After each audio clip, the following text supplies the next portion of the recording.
नमस्कारम्, अहं जाह्नवी। भवन्तः सर्वेषाम् आयुर्वेद समाचारे स्वागतमस्ति। अद्य वयं सर्वे ग्रीष्म ऋतोः आयुर्वेद छात्रैः सह चर्चां कुर्यामः। आयुर्वेदात् ग्रीष्मात् कथं रक्षणं करोति तत् पश्यामः।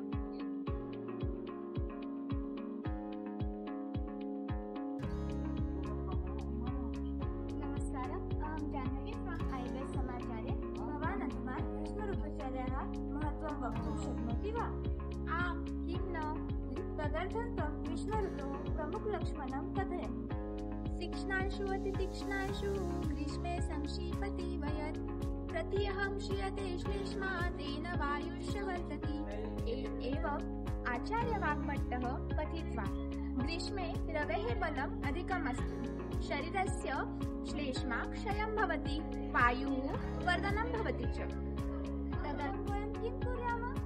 आयुर्वेदशास्त्रे ग्रीष्म ऋतुचर्याः आहारविहार कथितवान्, तेषाम् आचरणं कुर्यामः।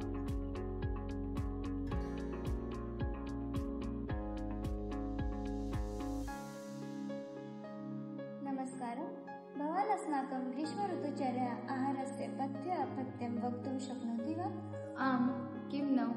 ग्रीष्मे शरीरस्य बलम् अत्यल्पम् अस्ति, तदर्थं स्वादु लघु अन्नं, शीतद्रव्यं, स्निग्धान्नपानं च हितम्। लीयात् शक्तुं सशर्करा, भक्षेत् जाङ्गल रसान्तुनातिनः, घृतं पयः पुराणशाली खादेत्, शशाङ्ककिरणाम् अपि भक्षेत्। एतेन अस्मान् त्रायसं न भविष्यति। ग्रीष्मे ऋतौ विविधानि पानकानि पिबेत्। नमस्कारः, अहं जाह्नवी फ्रॉम आयुर्वेद समाचारे। भवान् अस्माकं ग्रीष्म ऋतुचर्याः आहारस्य पथ्यं तर्हि किं भविष्यति वक्तुं शक्नोति वा? यदि बहुमद्यं पास्यति, अम्ल लवण कटु रसात्मकम् उष्णभोजनं करिष्यति तर्हि मनुष्यात् भविष्यति। धन्यवादः। अधुना वयं सर्वे आहारविषये चर्चां कृतवन्तः। तदनन्तरं विहारविषये कथयितुं शक्नोति वा? आम्, यूयं सर्वे शीतजलेन स्नानं कुर्यात्। दिवसकाले शीतगृहे स्थित्वा स्वापः कुर्यात्। तेन शरीरस्य स्निग्धांशः रक्षणं भविष्यति। भवान् विहारस्य अपथ्यम् अपि वदतु।